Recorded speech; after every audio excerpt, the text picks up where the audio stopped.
General revelation is that revelation that God gives to the whole world, to every human person. It's general in terms of its audience. It's general in terms of its content. General revelation doesn't tell you about the cross, doesn't tell you about the ascension, but it tells you about the nature and character of God, his eternal power and deity that he reveals to the whole world. Now, there are two kinds of general revelation, and this distinction is critical. The first is what's called mediate general revelation. The second is called immediate general revelation. Now, when we're talking here about mediate and immediate, we're not talking about categories of time, although they may be involved. When I was a little boy and I'd be playing outside in the sandbox and it was about dinner time, she would come to the window in the back of the house and call for me. She'd say, "Son, it's dinner time, come on in." I'm playing in the sandbox with my cars and the sand and stuff, and I'm absorbed and preoccupied with my toys. And so I delay for a little while. Next thing you know, my mother's up there with her hands on her hips, and she says, "Young man, you come in this house immediately." I understood what she meant. She meant no dilly-dallying, no delay. Right now, you are supposed to come in here. And so I did. Now, when I talk about immediate general revelation, that's not what I mean. Mediate general revelation is that revelation that God gives of himself through a medium, like through the newspaper, through the radio, through the television, but through a much broader medium than TV or radio or the newspaper. The medium God uses to broadcast his own being is the whole of nature. As the Apostle Paul tells us in Romans 1, the invisible things of God, even his eternal being, eternal power and being, are known through the things that are made. You look at the mountain, you don't see God immediately and directly. You see a mountain. But in seeing that mountain, you see the marks of the maker of that mountain. The heavens declare the glory of God. The firmament shows forth his handiwork. You can't open your eyes in this world without seeing a theater of divine revelation mediated through, in, and by the created order. That's why so many arguments for the existence of God historically have been argued cosmologically, that God is the cause of the cosmos that we can observe. We can't observe God, the author, but we can observe what he does. We can see his fingerprints. We can see the mark of his artistry in what he produces. And that's very important for apologetics. I don't want to neglect that at all. But there's a different kind of general revelation, which is called immediate revelation. That is, you don't have to reason through the medium to get behind the medium to the author of the medium. But God makes himself known directly, instantly, immediately, without means, in the deepest recesses of the human mind. And the Bible confirms what Augustine is saying here, that in his own introspection, in his own thinking about his own self-consciousness, he is driven relentlessly and necessarily to the concept of God, which is indubitable.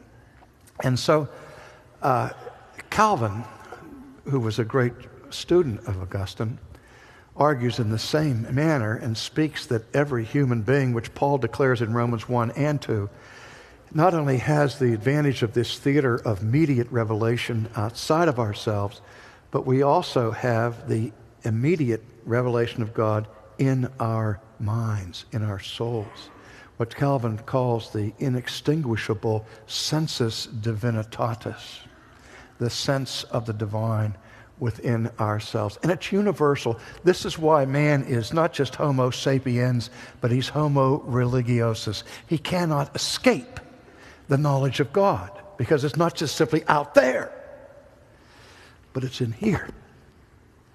I've told the story before. I was once asked to speak to a group of atheists on the existence of God, and I went through their questions and tried to answer their questions. I said, I think that you bringing all these intellectual questions to me is fine, and I'll deal with them. But I have to tell you where I'm coming from.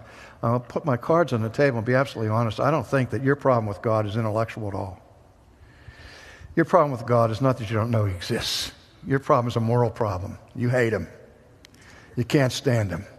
And you do anything you can to get rid of Him.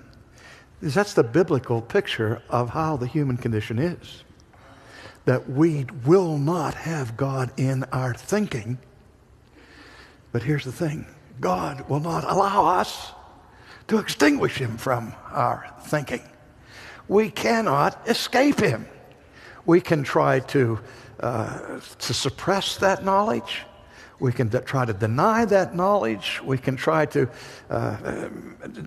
dim it with all kinds of static and to silence it and all the rest. We can make our necks stiff and our consciences of stone, but you cannot annihilate that knowledge of God that presses in the interior dimensions of your mind.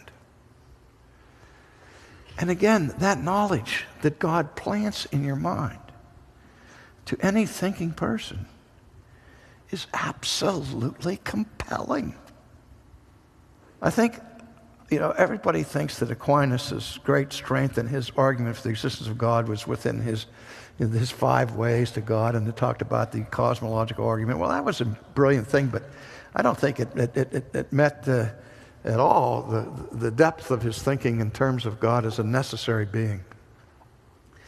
And what do we mean when we say that God is necessary being?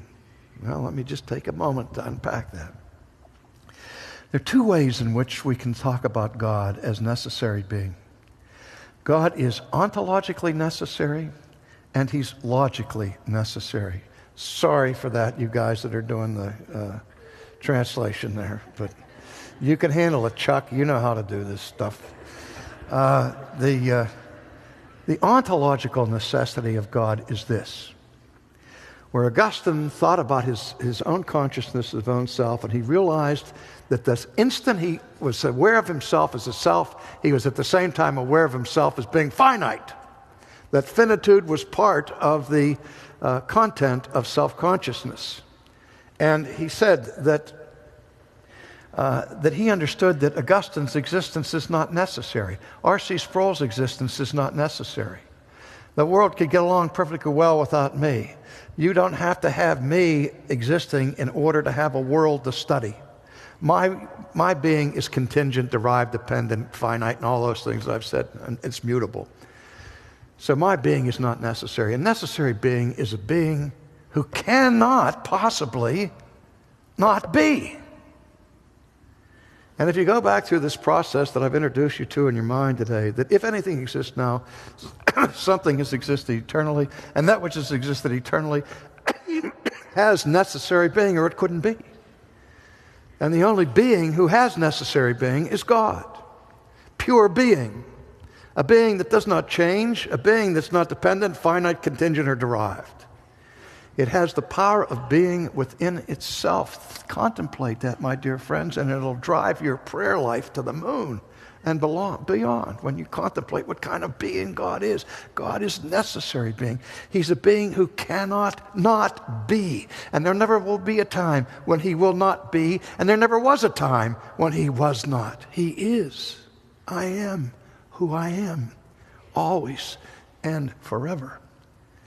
And not only is His being necessary in that ontological sense, but His being is necessary in the logical sense. Again, if anything exists now, there must be necessary being, logically.